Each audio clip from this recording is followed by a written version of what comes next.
বিসমিল্লাহির রহমানির রহিম।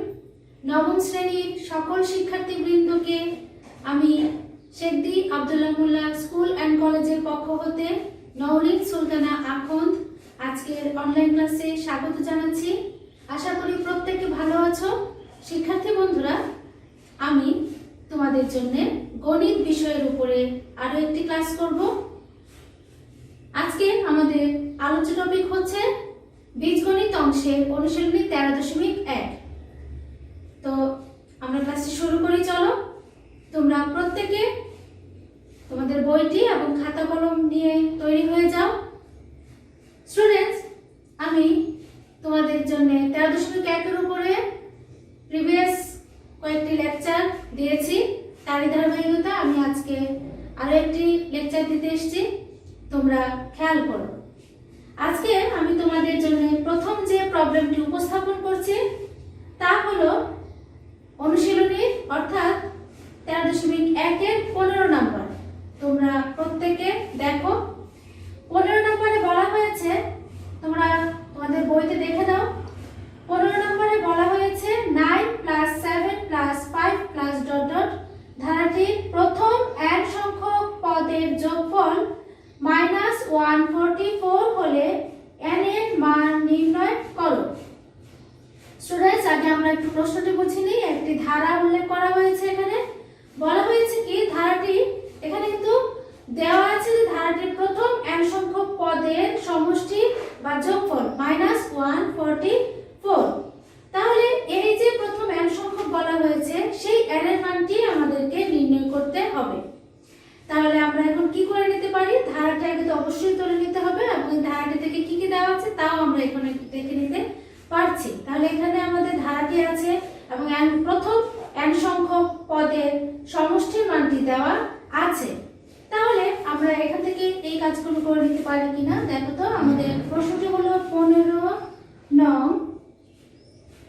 নম্বর। আমরা স্টার্ট করছি শিক্ষার্থী বন্ধুরা, খেয়াল করো। দেওয়া আছে, আমরা আগে ধারাটি উঠিয়ে নিব। দেওয়া আছে, আমাদের ধারাটি হলো 9 + 7 + 5 + এবং ধারাটির প্রথম এক সংখ্যক পদের যোগফল এবং ধারাটির প্রথম n সংখ্যক পদের যোগফল is equal to -144। এইটুকু পর্যন্ত আমার প্রশ্নে উল্লেখ করা ছিল। তাহলে এখান থেকে আমরা কি করে নিতে পারি? তাহলে যেহেতু ধারাটি দেওয়া আছে তাহলে সেখান থেকে আমরা ধারাটির প্রথম পদ এবং সাধারণ অন্তরটি নির্ণয় করে নিতে পারি। তাহলে এখানে ধারাটির প্রথম পদকে আমরা কি দ্বারা প্রকাশ করেছি স্টুডেন্টস? a দ্বারা। তাহলে ধারাটির প্রথম পদ a is equal to 9। ধারাটির সাধারণ অন্তরকে কি দ্বারা প্রকাশ করেছি? d দ্বারা। d is equal to 7 - 9। 7 - 9 is equal to -2। Clear students? আমরা এখান থেকে যে ধারাটি দেওয়া ছিল সেই ধারাটি থেকে ধারাটির প্রথম পদ এবং সাধারণ অন্তর নির্ণয় করে নিয়েছি। তাহলে আমরা এখন লিখে দিতে পারি কি যে এটি একটি সমান্তর ধারা। যেহেতু ধারাটির সাধারণ অন্তর আমরা নির্ণয় করতে পেরেছি, তাহলে এটি একটি কি ধারা? সমান্তর ধারা। তাহলে সুতরাং এটি একটি সমান্তর ধারা। এবার যে আমরা কি করব স্টুডেন্টস? খেয়াল করো, আমাদের যেহেতু বলা হয়েছে কি যে এই যে ধারাটি দেওয়া আছে সেই ধারাটির প্রথম n সংখ্যক পদের যোগফল একটি মান দেওয়া আছে। তাহলে আমরা সমান্তরাল ধারার প্রথম n সংখ্যক পদের সমষ্টি নির্ণয় সূত্র সূত্রটি আমরা জানি, সেখানে যদি এই সূত্রটি লিখে তারপরে আমরা মানটি বসিয়ে দিই, তারপরেই কিন্তু আমরা অনেকটুকু এগিয়ে যেতে পারবো। তাহলে আমরা লিখে দিতে পারি কি, আমরা জানি সমান্তর ধারার প্রথম n সংখ্যক পদের সমষ্টি। আমরা কি লিখছি, সমান্তর ধারার প্রথম n সংখ্যক পদের সমষ্টি। পদের সমষ্টি আমরা সূত্রটি বসিয়ে দিব, as n is equal to n divided by 2 twice a plus n minus 1 into d। তাই তো স্টুডেন্টস, খেয়াল করো, সমান্তর ধারার প্রথম n সংখ্যক পদের সমষ্টি নির্ণয়ের সূত্রটি আমরা এখানে লিখে দিয়েছি। আর সূত্রটি কি জানি আমরা, as n is equal to n divided by 2 into twice a plus n minus 1 into d। তাহলে আমরা সূত্রটি এটি জানি, আর প্রশ্নে ধারাটির প্রথম n সংখ্যক পদের সমষ্টি বা যোগফলের মানটি দেওয়া আছে। তাহলে আমরা এই পর্যায়ে এসে শর্ত মতে দুটি সমান দেখিয়ে দিতে পারছি কিনা স্টুডেন্টস, দেখো তো। তাহলে খেয়াল করো, শর্ত মতে আমরা আবারও এটি লিখে দিচ্ছি, n divided by 2 into twice a plus n minus 1 into d is equal to, যেহেতু এটি হচ্ছে কি n সংখ্যক পদের কোন সমান্তর ধারার প্রথম n সংখ্যক পদের সমষ্টি, আর আমরা যে মানটি পেলাম এই দুটিকে আমরা এখন ইকুয়াল করে দিতে পারছি। এবার আমরা এখানে a এর মান আর d এর মান যদি বসিয়ে দেই, তাহলে দেখি আমরা এখান থেকে n এর মানটি নির্ণয় করে নিতে পারি কিনা, তাই তো। তাহলে বা আমরা তো n এর মানটি নির্ণয় করতে চাচ্ছি, আর এখানে আমরা তাহলে মানগুলো বসিয়ে দিব। তাহলে দেখো, n divided by 2 ইনটু আমরা ধারাটি থেকে এর মানটি কত পেয়েছি স্টুডেন্টস, 9 পেয়েছি, 9 plus n minus 1 into d এর মানটি কত পেয়েছি, 7 minus 9 is equal to -2। তাহলে -2 আমরা মানগুলো বসিয়ে দিচ্ছি, -144 বা n divided by 2 ইনটু এখানে কত হবে, 9 into 2 is equal to 9 18, তারপর প্লাস মাইনাসে মাইনাস twice n মাইনাস মাইনাসে প্লাস 2 is equal to -144 বা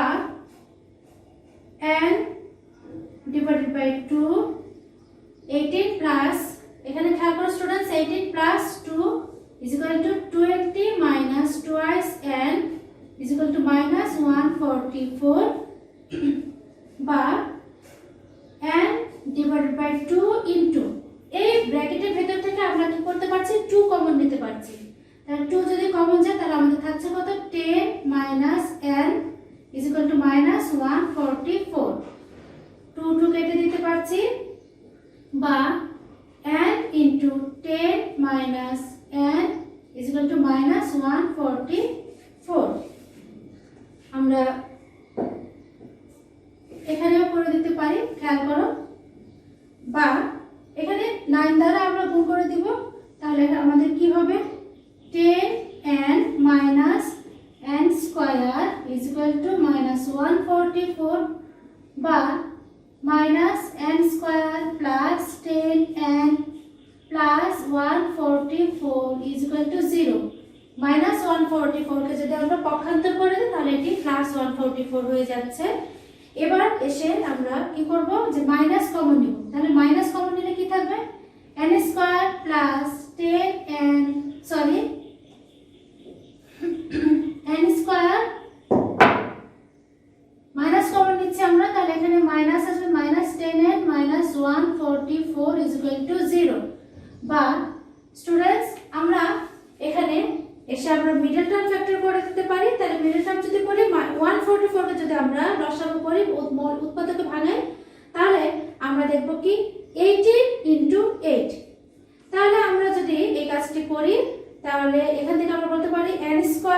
minus 18n, n square minus 18n plus আমরা বললাম কি 18 into 8, খেয়াল করো 18 into 8 is equal to কত হবে 144। তাহলে n square minus 18n plus 8n plus 8n minus 144 is equal to 0, বা এখান থেকে আমরা এই পোরশন থেকে n কমন নিচ্ছে, তাহলে n minus 18 plus এখান থেকে আমরা 8 কমন নিচ্ছি, n minus 18 is equal to 0, বা n minus 18 into n plus 8 is equal to 0। আমরা এই পর্যায়ে এসে থামলাম।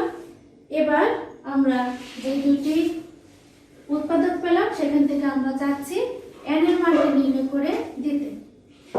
করো এখন আমরা দেখব হয় n minus 18 is equal to 0, তাহলে সুতরাং n is equal to 18, অথবা আমাদের আরেকটি মান কি আছে n plus 8 is equal to 0, তাহলে সুতরাং n is equal to minus 8। শিক্ষার্থী বন্ধুরা একটু খেয়াল করো তো, n হচ্ছে কি n এর মানটি আমরা নির্ণয় করতে চাচ্ছি এখান থেকে, তাই তো? তাহলে n হচ্ছে মূলত পদ সংখ্যা। বলা হয়েছিল না প্রশ্নে যে আমাদের যে প্রথম n সংখ্যক পদের সমষ্টি মাইনাস 144, তাহলে n হচ্ছে পদ সংখ্যা। আমরা এখানে n এর দুইটি মান পেলাম, একটা হচ্ছে কি ধনাত্মক, একটি হলো ঋণাত্মক।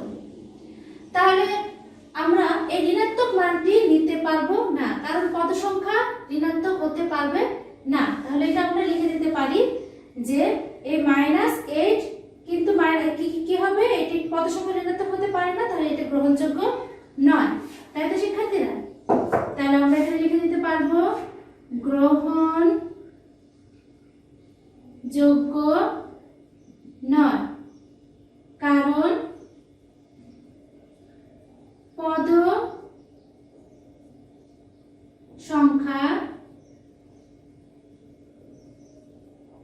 ঋণাত্মক হতে পারবে না। তাহলে সুতরাং আমরা কোনটি ধরতে পারব, কোনটি বিবেচনা করব, n is equal to 18, অর্থাৎ আমাদেরকে যে প্রথম n সংখ্যক পদের সমষ্টির মানটি নির্ণয় করতে বলেছে সেই n এর মানটি নির্ণয় করতে পেরেছে। তাহলে সুতরাং n এর মান কত হবে 18। এই গেল আমাদের 15 নাম্বার। এবার আমরা 16 নম্বরে যাচ্ছি। খেয়াল করো স্টুডেন্টস, তোমরা 16 নম্বরের প্রশ্নটি দেখে নাও। একই রকম প্রবলেম, আমরা কিছুক্ষণ আগে যে প্রবলেমটি সলিউশন করতে শিখেছি তার উপর আমরা যদি সেটি ভালো করে বুঝে থাকি তাহলে এটি আমাদের জন্য খুব ইজি হয়ে যাবে। কি বলা হয়েছে, 2 + 4 + 6 + 8 + ধারাটির প্রথম n সংখ্যক পদের সমষ্টি 2550 হলে n এর মান নির্ণয় করো। তাহলে আমরা প্রথম ধারাটি লিখে নিই। দেওয়া আছে, আমাদের ধারাটিতে দেওয়া আছে 2 + 4 + 6 + 8 + এবং আমরা দেখতে পেয়েছি কি ধারাটির প্রথম n সংখ্যক পদের সমষ্টি দেওয়া আছে এবং ধারাটির প্রথম n সংখ্যক পদের সমষ্টি is equal to, মানটি আমরা বসিয়ে দিচ্ছি।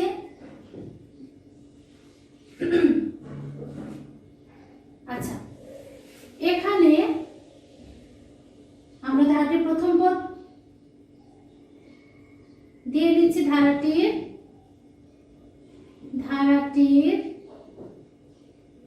প্রথম পদ a is equal to 2, ধারাটির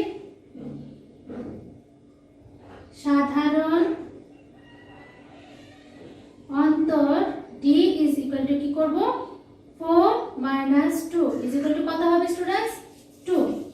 যেহেতু সাধারণ অন্তর তাহলে এটা একটি সমান্তর ধারা, তাহলে সুতরাং এটি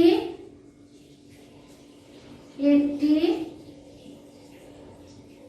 সমান্তর ধারা, তাই তো শিক্ষার্থীরা? আচ্ছা, এবার আমাদের যা কাজ করতে হবে সেটা হলো কি, যে আমরা জানি সমান্তর ধারার n সংখ্যক পদ, প্রথম n সংখ্যক পদের সমষ্টি, তাহলে সেখানে আমরা জাস্ট মানটি বসিয়ে দেব, তারপর আমরা কাজ করে নেব, তাই তো শিক্ষার্থীরা? তাহলে এখন দেখো, আমরা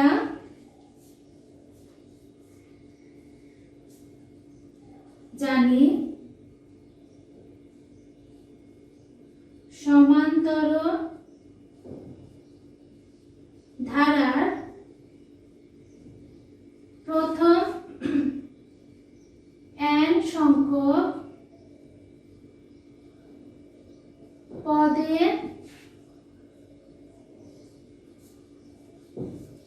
সমষ্টি Sn = n / 2 twice a plus n - 1 into d।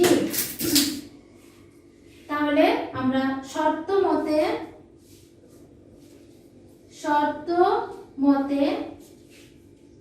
n / 2 into twice a plus n - 1 into d = এটি হচ্ছে সমান্তরাল ধারার প্রথম n সংখ্যক পদের সূত্রটি, তার মানটি আমরা এখন বসিয়ে দিব 2550। তাহলে এবার আমরা লেফট সাইডে মান বসাবো, তাই তো শিক্ষার্থীরা? তাহলে মান বসিয়ে দাও, বা n এর মান বার করতে চাচ্ছি, তাহলে n / 2 into 2 into a এর মানটি কত?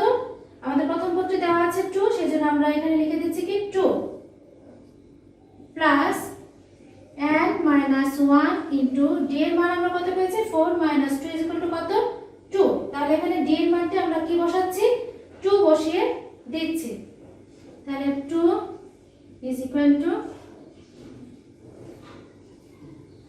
2550, বা n / 2 2 into 2, that means এখানে 4 plus n into 2 twice n plus minus -2। আমরা এখানে জাস্ট ক্যালকুলেশন করে দিচ্ছি, তাই তো শিক্ষার্থীরা? n / 2, এখান থেকে 4 - 2 কত হবে 2 plus twice n = 2550, বা n / 2 into ব্র্যাকেটের ভেতর থেকে আমরা 2 কমন নিচ্ছি, তাহলে থাকবে কি 1 plus n = 2550।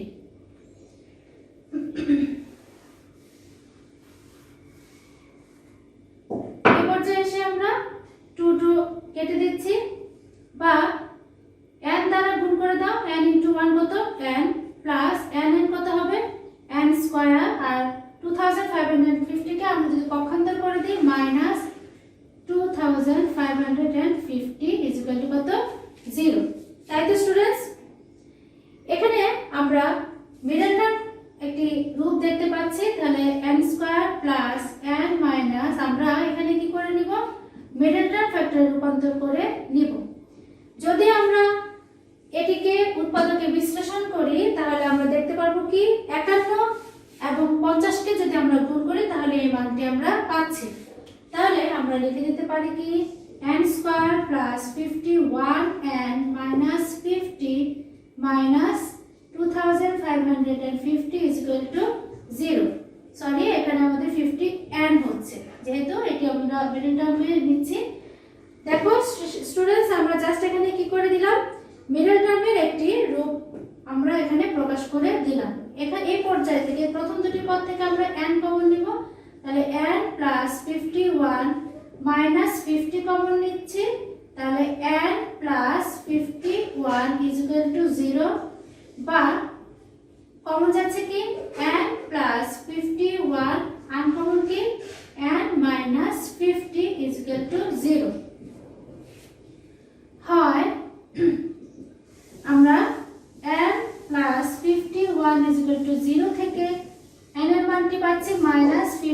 1।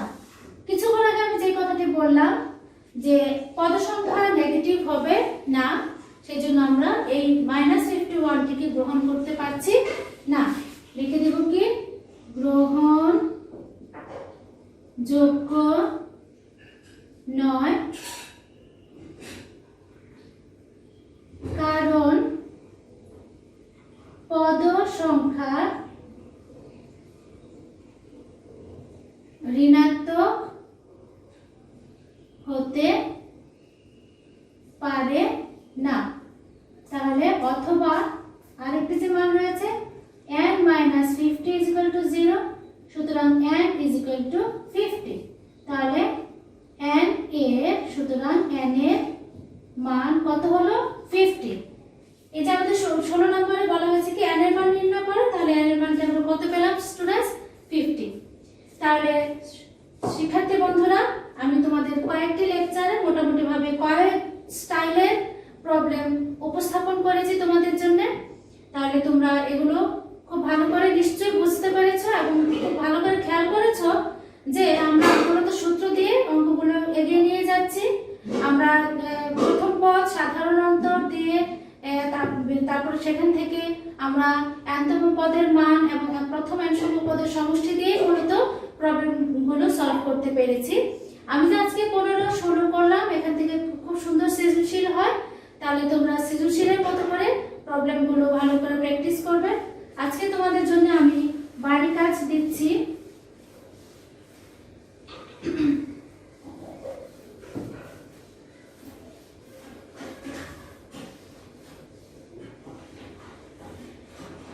খেয়াল করো, কোন সমান্তর ধারার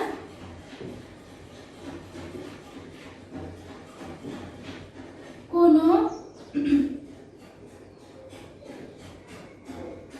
সমান্তর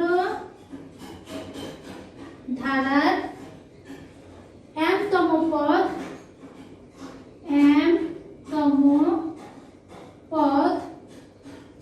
n এবং n-তম পদ m, এটুকু আমরা লিখলাম। এটা হচ্ছে উদ্দীপক। আমি তোমাদেরকে একটা সৃজনশীল দিচ্ছি এবং এই প্রশ্নটি দেখে নিশ্চয়ই তোমরা বুঝতে পারছো এটা হচ্ছে তোমাদের অনুশীলন অর্থাৎ 13.1 8 নম্বরের যে প্রবলেমটি প্রশ্নটি সেটাই কিন্তু আমি এখানে উপস্থাপন করে দিলাম। দেখো, কোন সমান্তর ধারা m-তম পদ n এবং n-তম পদ = কত n। তাহলে সেখান থেকে আমরা কত বলতে পারি তথ্যটিকে দুটি সমীকরণে প্রকাশ করো। তথ্যটিকে দুটি সমীকরণের মাধ্যমে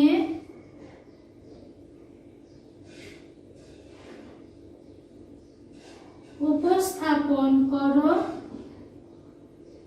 খ, আমাদের 8 নম্বর প্রশ্নে যা চাওয়া হয়েছিল ধারাটির m+n-তম পদ, সেটা আমরা দিয়ে দিতে পারি যে ধারাটির m+n-তম পদের মান নির্ণয় করো এবং গতে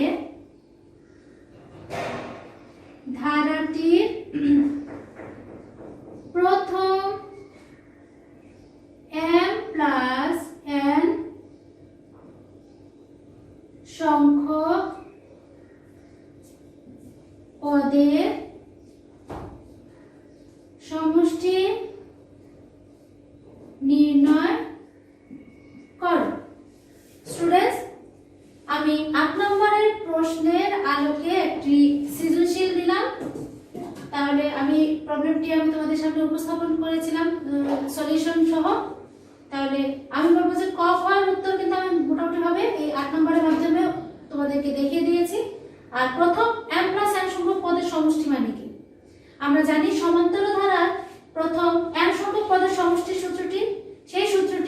জায়গায় আমরা m প্লাস n এর জায়গায় n এর জায়গায় আমরা জাস্ট এখানে কি করব m প্লাস n এর মানটি বসিয়ে দিব। তারপর আমরা প্রসিডিউর অনুযায়ী আগাবো, তারপরে আমরা মানটি নির্ণয় করতে চেষ্টা করব। তাহলে স্টুডেন্টস, এটাই তোমাদের জন্য আমি বাড়ির কাজ হিসেবে দিলাম আজকের জন্য। তাহলে শিক্ষার্থী বন্ধুরা, আমার সঙ্গে এতক্ষণ তোমরা ছিলে, তোমাদের প্রত্যেককে অসংখ্য ধন্যবাদ। তোমরা প্রত্যেকটি ক্লাস অর্থাৎ তোমাদের শ্রেণীর যে আরো অন্যান্য বিষয়গুলো হচ্ছে, বিভিন্ন আমাদের অন্যান্য টিচাররাও তোমাদের জন্য খুব কষ্ট করে ক্লাসগুলো দিচ্ছেন। তো প্রত্যেকটি ক্লাস তোমরা দেখবে, তোমাদের জন্য তোমরা ফেলে রাখবে না পড়াগুলো। যে টিচার যে হোমওয়ার্কগুলো দিবে, আমি তোমাদেরকে অনুরোধ করব তোমরা প্রতিদিনকার পড়াটা তোমরা কমপ্লিট করে রাখবে, তাহলে তোমাদের লোডটা কমে যাবে। তাহলে তোমরা আজকে আমি এইটুকুই আজকে ক্লাসটা এখানে শেষ করছি। ভালো থেকো, এবং আমি চেষ্টা করবো ইনশাআল্লাহ আগামী ক্লাসে তোমাদের জন্য নতুন কোন টপিক নিয়ে আলোচনা করব।